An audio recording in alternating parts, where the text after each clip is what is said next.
In today's fast-paced programming world, AI coding assistants are becoming indispensable tools. But which one is the best?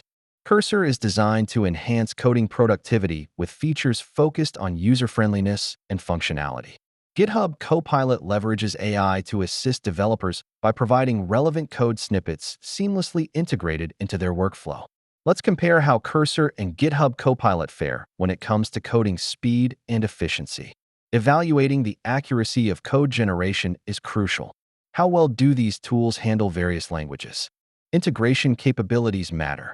Both tools have unique compatibilities with different IDEs. Understanding who uses these tools can help you decide which one aligns with your needs. Both tools have varying learning curves and user support systems to assist new users. Price is always a consideration. Let's look at what each tool costs and the value they provide. In conclusion, whether Cursor or GitHub Copilot suits you better depends on your individual needs and programming style.